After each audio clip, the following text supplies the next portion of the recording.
E ele lhe disse: Ai, Senhor meu, com que livrarei a Israel?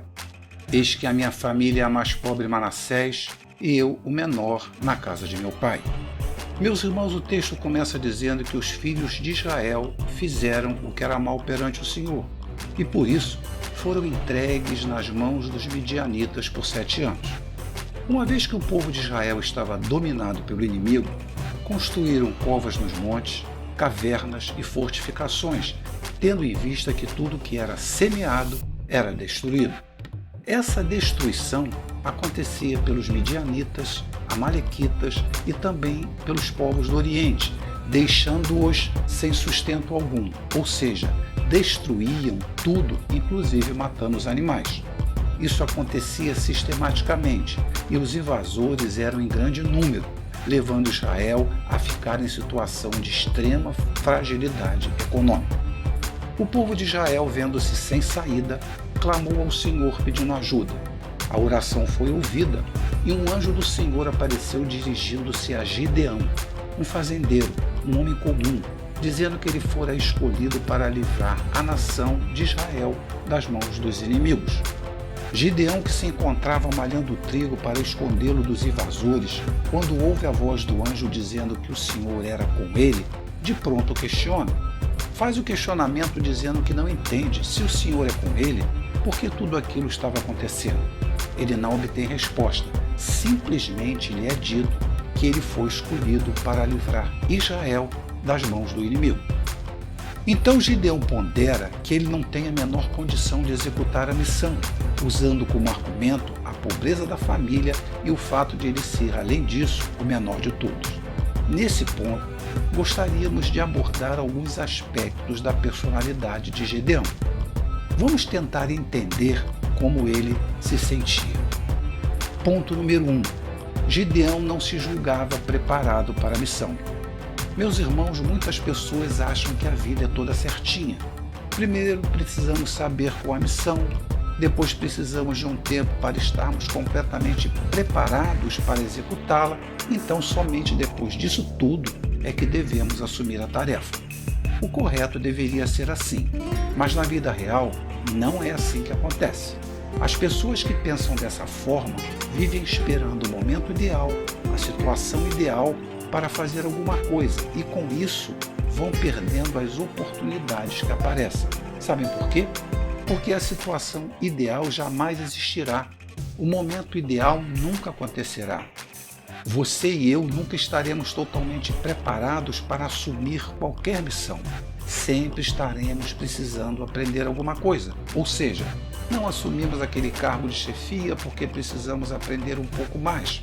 Precisamos ler um pouco mais sobre liderança, gestão de recursos, precisamos de mais alguns cursos. Então, alguém vai com menor condição que você, já que você foi convidado primeiro, mas foi e tirou o lugar que era seu. Ponto número 2. Gideão não se via realizando tarefa de tamanha responsabilidade. Este caso já é um problema de autoestima. Existem pessoas que só se veem fazendo tarefas menores, só se veem como coadjuvantes, nunca como protagonistas. Essas pessoas acham que não conseguirão se formar, acham que não conseguirão um bom emprego, não conseguem se ver com um bom casamento, num cargo de chefia, com um carro novo. Para esses, eles não conseguirão nada. Sempre serão cauda, jamais cabeça. Alguns chegam ao absurdo de imaginar que vão morrer cedo, não vão viver muito. Vivem num mar de infelicidade. Ponto número 3. Gideão teve medo que suas limitações impedissem o cumprimento da missão. Meus irmãos, todos nós temos as nossas limitações. Ninguém é bom em tudo. Porém, existem pessoas que só veem as limitações. As virtudes, para elas, não existem. E por pensarem assim, vivem com medo de assumir maiores responsabilidades, vivem com medo de fracassar, preferem viver no anonimato, preferem viver a frustração de não tentar a enfrentar um desafio. Então, meus irmãos, as perguntas que queremos fazer são as seguintes. Você se enquadra em algumas das características de Gideão? Você se vê assim? Você já foi convidado para assumir maiores responsabilidades e recuou? Achou que não conseguiria? Se as respostas para essas questões forem não, ótimo, glória a Deus, você está vivendo, produzindo, errando e acertando. Agora, se a resposta para qualquer uma delas for sim, chegou o momento de mudar. Ou seja, chegou o instante de entender que você não é menor do que ninguém. É o dia de saber que Deus jamais irá chamá-lo para algo que você não possa fazer e jamais vai deixá-lo sozinho. Meus irmãos, onde estamos querendo chegar com esse vídeo? Gideão, em sua própria opinião, era um pobre coitado, mas se tornou o quinto juiz de Israel, virou um estrategista militar especialista na arte de surpreender, um dos heróis da fé citados em Hebreus 11. Além disso, ele derrotou o exército midianita e foi proclamado rei pelos homens de Israel.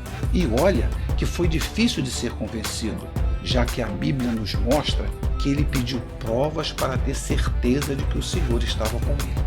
E você?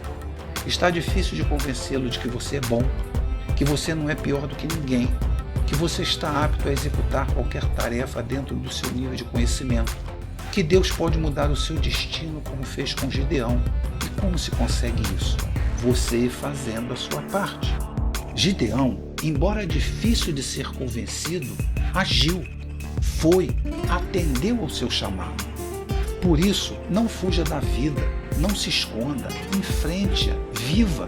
Se você for chamado para algum desafio, aceite, não tenha medo. Lembre-se de que o Deus de Gideão é o seu Deus. Não fique imaginando que você não está preparado para executar a missão. Não fique esperando o momento ideal que nunca vai existir. Tente se ver como um vencedor. Não tenha medo de errar. Não tenha medo de fracassar. Não fique preocupado com o que os outros vão dizer ou vão pensar. Acredite que você conseguirá levar a bom termo o seu chamado, que você conseguirá realizar a sua missão.